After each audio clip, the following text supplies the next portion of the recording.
대한예수교 장로회 합동 제101회 총회가 충영교회에서 열렸습니다.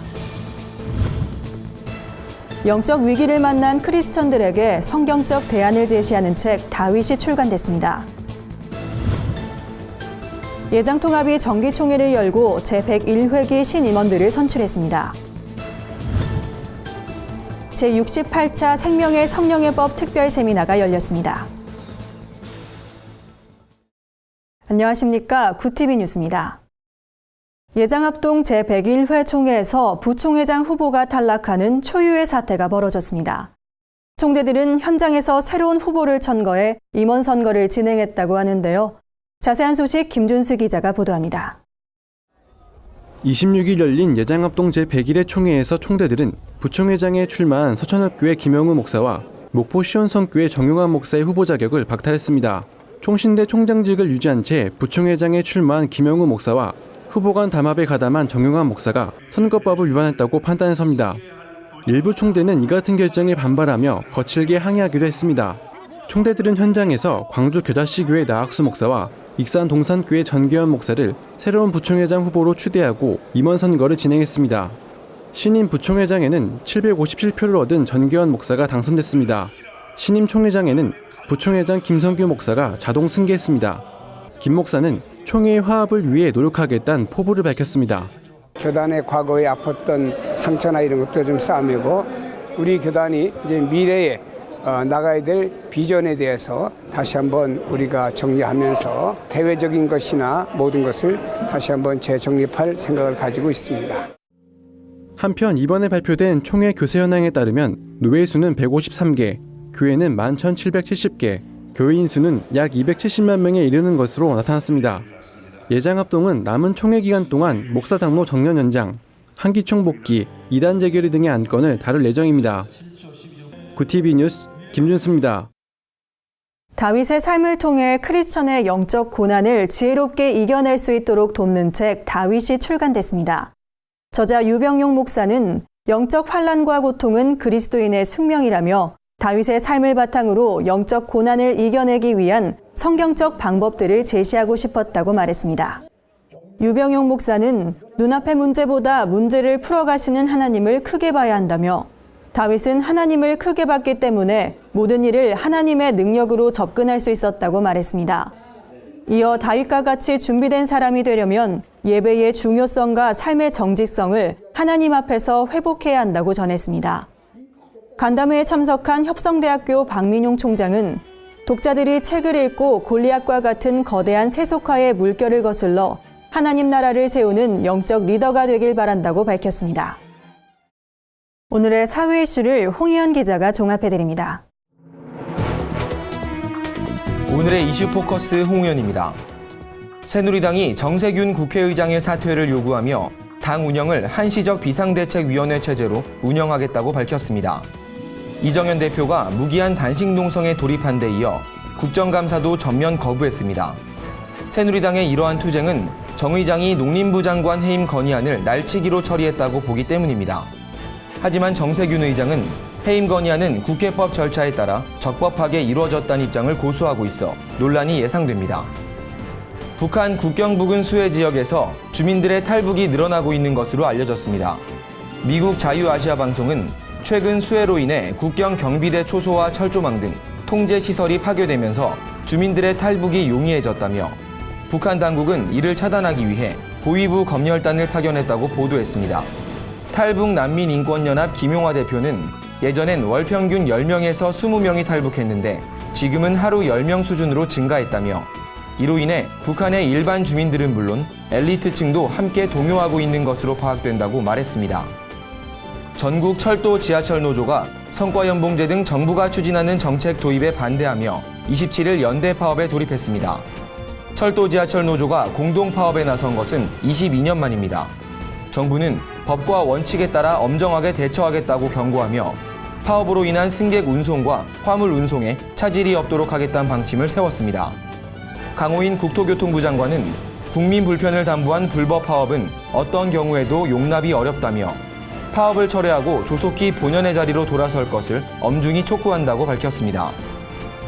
이달 말 마무리할 예정이었던 세월호 인양이 한 달가량 늦춰질 전망입니다. 세월호 인양을 위해선 선미에 리프팅빔 8개를 넣어야 하는데 해저면 지질 상황이 좋지 않은 탓에 어려움을 겪고 있는 겁니다. 해양수산부는 내달 말까지 모든 인양 작업을 완료하겠다는 목표를 세웠지만 현장 여건에 따라 또다시 지연될 가능성도 있습니다. 해수부 관계자는 변수가 있긴 하지만 앞으로의 작업은 속도를 낼 수 있을 것이라고 말했습니다. 전남 신안 섬마을에서 여교사를 성폭행한 피고인 3명에게 각각 징역 17년과 22년, 25년의 중형이 구형됐습니다.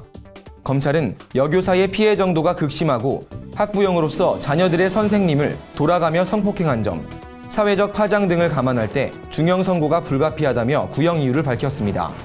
검찰은 또 피해자의 현재 심리 상태가 불안한 상황이라며 앞으로 1년 이상 꾸준한 치료가 요구된다고 전했습니다. 선고 공판은 내달 13일 비공개로 진행될 예정입니다. 구티비 뉴스 홍우연입니다. 대한예수교 장로회 통합이 제101회 총회를 개최했습니다. 총회를 앞두고 불거진 이단 해제 문제로 분위기는 시작부터 험난했습니다. 첫날 진행된 선거에선 박빙의 승부가 펼쳐졌다고 하는데요. 자세한 소식 정원희 기자가 보도합니다. 대한예수교 장로회 통합 제101회 총회가 안산 제1교회에서 개최됐습니다. 총회는 시작부터 난항을 겪었습니다. 특히 이단 사면 문제와 관련해 총대들의 반발이 거셌습니다. 직전 총회장 최영남 목사는 교단 안에 불화를 일으킨 점 죄송하다며 사면 선포 철회 입장을 재확인했습니다. 이 부분에 대해서 말씀을 많이 해주셨습니다. 그래서 철회를 결의하고요. 그 결의에 따라서 철회한다고 또 우리 총회와 한국교회 앞에 그렇게 선포를 했습니다. 결국 정회와 속회를 거친 끝에 이단 특별사면을 전면 폐기하기로 결의하고 관련자의 사과와 책벌에 대해선 추후 논의키로 했습니다. 한편 첫날 오후 진행된 임원 선거에서는 백회기 부총회장이었던 이성희 목사가 총회장직을 승계한 가운데 2파전으로 치러진 목사 부총회장 선거는 최기양 목사가 정원교 목사를 50표 차로 제치고 당선됐습니다. 이 총회장은 제59회 총회장을 역임한 부친 고 이상근 목사에 이어 총회장에 선출되며 장로교 최초의 부자 총회장이라는 진기록을 남겼습니다. 우리 교단의 이름처럼 모든 교회를 통합하는 그 일에 게으르지 않겠습니다.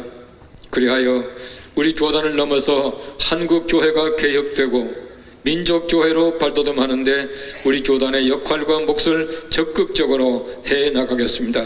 우리 교단이 산적한 여러 가지 문제가 있는데 이 문제를 하나하나 차근차근 해결을 하면서 우리 대한예수교 장로회가 우리 장로계 장자 교단으로서의 위상을 확고히 하는 데 있어서 앞장서겠습니다. 이 밖에 총회는 한기총과 한교회 내 통합에 관한 건을 임원회와 연합사업위원회에 일임키로 했습니다. 총회는 오는 29일까지 계속되며 총회장 재임 방식 등에 대한 논의가 진행될 예정입니다. 구티비 뉴스 정원입니다. 전국 목회자와 사모들을 초청해 진정한 생명을 누리는 법을 강의하는 생명의 성령의 법 특별 세미나가 열렸습니다. 강사로 나선 이상관 목사는 크리스천들이 날마다 그리스도를 보고 듣고 누리는 삶을 살 것을 당부했습니다. 이상관 목사는 예수님은 성령으로 말미암아 생명을 누리며 사시는 분이라며 생명의 성령의 법이란 성령으로 말미암아 하나님의 생명을 누리는 방법이라고 말했습니다. 이어 온전히 그리스도 안에 사는 것이 생명의 법이고 성령에 힘입어 사는 것이 생명의 성령의 법이라며 이러한 이치를 깨닫지 못하면 하나님과 아무런 관계없이 살아갈 수밖에 없다고 지적했습니다. 500여 명의 목회자와 사모들이 모인 이번 세미나는 28일까지 열리며 총 4회에 걸쳐 강의가 진행됩니다. 오늘의 주요 단신을 김지량 기자가 정리해드립니다. 주요 단신입니다. 기독교 사회 선교연대 회의 등 10여 개 교계단체들이 기자회견을 열고 고 백남기 농민의 죽음에 대한 책임자 처벌을 강력 촉구했습니다. 이들은 정부가 국민을 향해 물대포를 쏘게 한 진상을 밝히고 책임자를 조속히 처벌해야 한다고 밝혔습니다. 기독교 대한감리회 소속 일부 목회자들이 교단 내에서 일어나고 있는 한국기독교교회협의회 탈퇴 움직임을 강하게 비판했습니다. 이들은 교회협을 종북단체로 몰아선 안 된다며 지속적인 탈퇴 주장은 심각한 교단 내분을 일으킬 것이라고 말했습니다. 한편 감리교사나 평신도 단체들은 교회협이 북한 입장만 대변하는 단체라며 교회 옆 탈퇴를 촉구하고 있습니다. 기독교 윤리실천운동이 부정청탁 및 금품 등 수수의 금지에 관한 법률을 환영한다는 내용의 논평을 발표했습니다. 기윤실은 청탁금지법 기준에 어긋나는 기독교인과 교회의 관행을 개선하고 그리스도인들의 더 높은 도덕적 기준을 선도하는 데 앞장서겠다고 말했습니다. 새세대 아카데미와 목회사회학연구소가 내달 7일 죽음과 기독교 장례문화를 위한 공개 세미나를 개최합니다. 그러면 우리는 어떻게 죽을 것인가란 주제로 열리는 이번 세미나엔 실천신대 조성돈 교수, 웨스터민스터 대학교 김선일 교수 등이 발제자로 나설 예정입니다.